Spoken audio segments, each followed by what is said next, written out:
بسم اللہ الرحمن الرحیم۔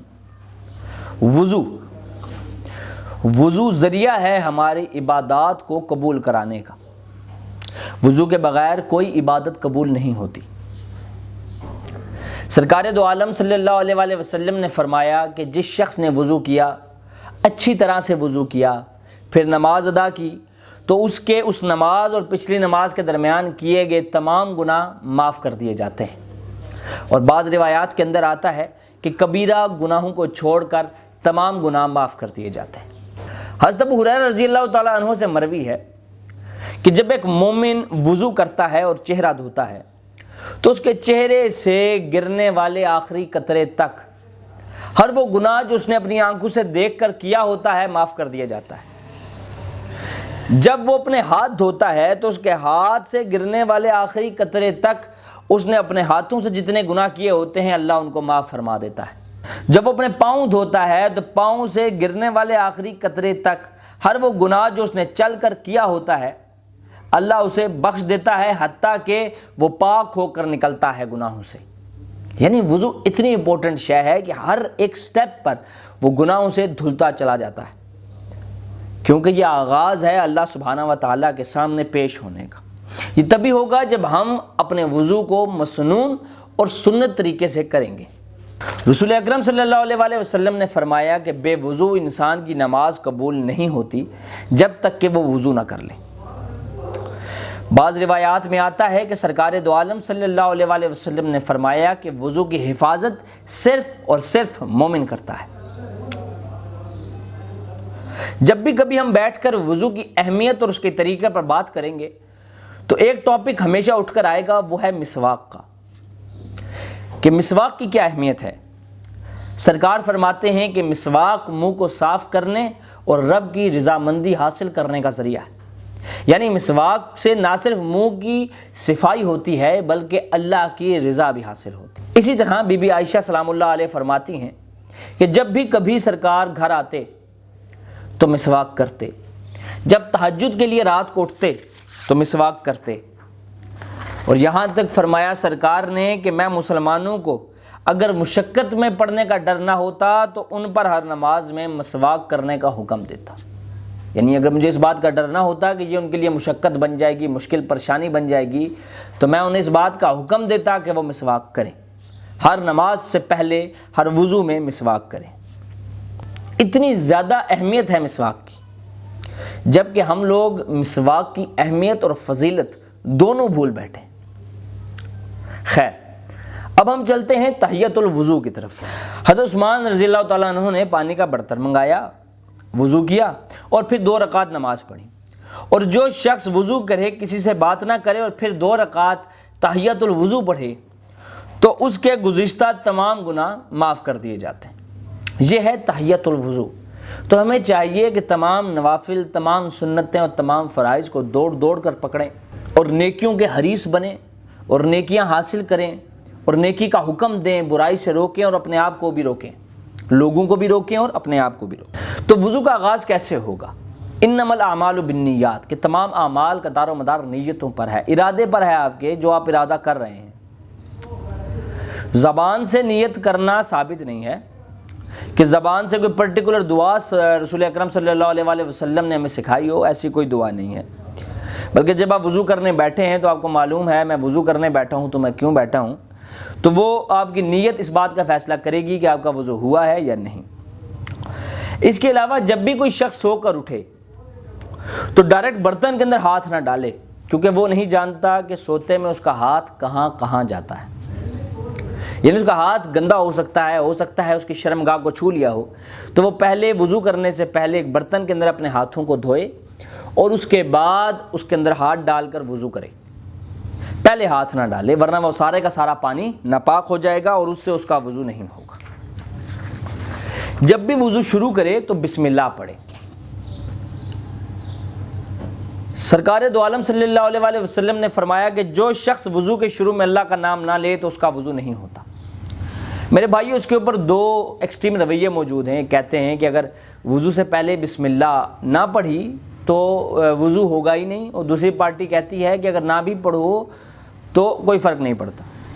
تو میرے بھائیو، ہم میانہ روی پہ چلتے ہیں اور ہم یہ کہتے ہیں کہ اگر کوئی شخص وضو کرنے سے پہلے اسے یاد آ گیا کہ بھائی بسم اللہ پڑھنی ہے، اور اس کو رسول اللہ صلی اللہ علیہ وسلم کی یہ بات سمجھ آ گئی، یاد آ گئی کہ وضو سے پہلے بسم اللہ پڑھنی چاہیے، تو وہ کیا کرے، وہ بسم اللہ پڑھ لے۔ اور اگر بھول گیا تو بھول گیا، جیسے روزے میں بھول کے کھا پی لیا، جیسے نماز میں کوئی چیز بھول گیا تو بھول گیا، واللہ عالم۔ وضو کرتے وقت رسول اکرم صلی اللہ علیہ وسلم ہمیشہ دائیں طرف سے شروع کرتے تھے اور بائیں طرف آتے تھے، یعنی ہاتھ دھوئیں گے تو پہلا دایاں ہاتھ اور پھر بایاں ہاتھ، پاؤں دھوئیں گے تو پہلے دایاں پاؤں اور پھر بایاں پاؤں، اسی طرح ترتیب سے چلتے تھے۔ خیر، سب سے پہلے دونوں ہاتھوں کو کلائیوں تک دھوئیں، کلائیوں تک دونوں ہاتھوں کو دھوئیں۔ اس کے بعد اپنے ہاتھ کی انگلیوں سے دوسرے ہاتھ کی انگلیوں میں خلال کریں، تاکہ اگر کوئی جگہ ہاتھوں کے درمیان سوکھی رہ گئی ہے تو اسے گیلا کیا جا سکے۔ ایک چلو پانی لیں، آدھے سے کلی کریں اور آدھا ناک میں ڈالیں۔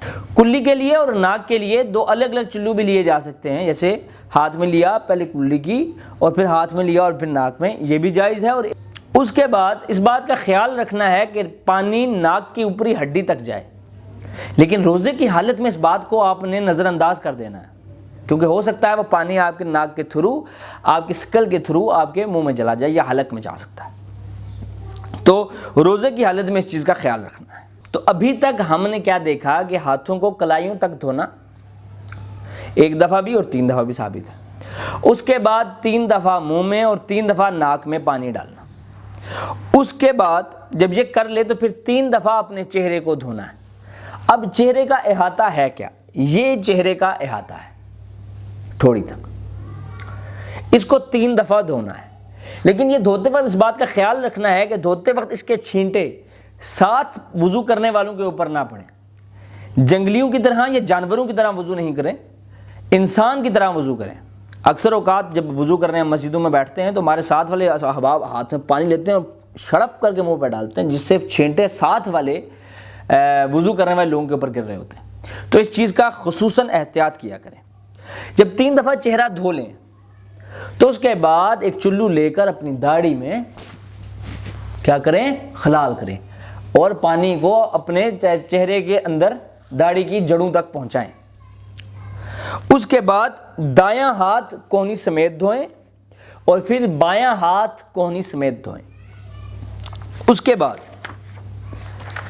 ہاتھ میں چلو لیں اور سر کا مسح کریں اور دونوں ہاتھوں کو تر کر کے پھر سر کا مسح کریں، دونوں ہاتھوں کو تر کر کے سر کے اگلے حصے سے گدی تک اور پھر گدی سے لے کر آگے کی طرف لے کر آئیں۔ سر کا مسح کرنا 1 دفعہ بھی ثابت ہے اور 3 دفعہ بھی۔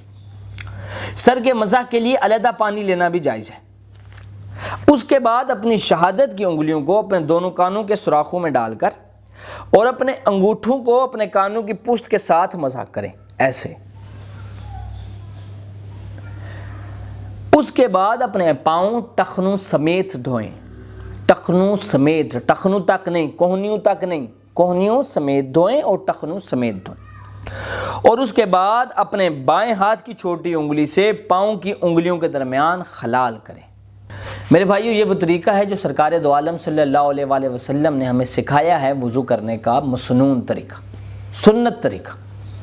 وضو کرنا ہے تو ایسے کرنا۔ سرکار دو عالم صلی اللہ علیہ وسلم فرماتے ہیں کہ جو شخص اچھا وضو کرے اور پھر یہ دعا پڑھے تو اس کے لیے جنت کے 8 دروازے کھول دیے جاتے ہیں۔ دعا کیا ہے؟ اشہد ان لا الہ الا اللہ وحدہ لا شریک لہ واشہد ان محمدا عبدہ ورسولہ۔ لیکن اشہد ان اللہ پہ انگلی اٹھا کے آسمان کی طرف دیکھنا کہیں سے ثابت نہیں ہے، یہ صرف لوگوں کی اپنے من گھڑت عقیدے ہیں۔ یہ کہیں ثابت نہیں ہے کہ جب آپ اشہد ان لا الہ پڑھیں تو اپنا ہاتھ اٹھائیں اور آسمان کی طرف دیکھیں اور بولیں، نہیں، ایسا نہیں۔ بس سرکار نے فرمایا یہ دعا پڑھیں، یہ دعا پڑھنا ثابت ہے تو ہم یہ دعا پڑھتے ہیں، نہ ہم ہاتھ اٹھاتے نہ آسمان کی طرف دیکھتے ہیں۔ کیوں؟ کیونکہ سرکار دو عالم صلی اللہ علیہ وسلم نے طریقہ ہمیں تعلیم نہیں فرمایا۔ اسی طرح رسول اکرم صلی اللہ علیہ وسلم نے فرمایا کہ جب کوئی شخص وضو کرے تو یہ پڑھے کہ سبحانک اللہم وبحمدک اشہد ان لا الہ الا انت استغفرک واتوب الیک۔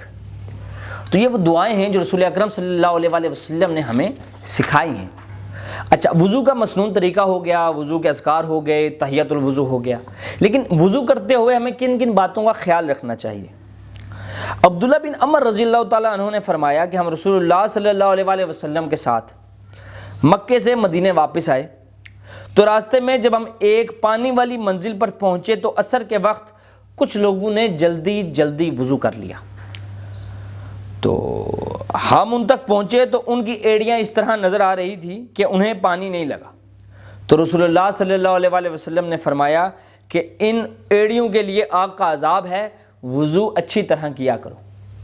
اسی وجہ سے انگلیوں کے درمیان خلال کرنے کا حکم ہے، اسی وجہ سے داڑھی کے اندر خلال کرنے کا حکم ہے، اسی وجہ سے پیروں کی انگلیوں کے درمیان خلال کرنے کا حکم ہے کہ کوئی جگہ سوکھی نہ بچے، تمام جگہ کو جو رسول اکرم صلی اللہ علیہ وآلہ وسلم نے نشاندہی فرمائی ہے اس کو گیلا کر لیا جائے، کیونکہ یہی سنت طریقہ ہے اور یہی طریقہ نبی اکرم نے فرمایا ہے۔ اگر کوئی جگہ غلطی سے بھی رہ گئی تو اس کی نماز نہیں ہوگی، نہیں ہوگی، نہیں ہوگی۔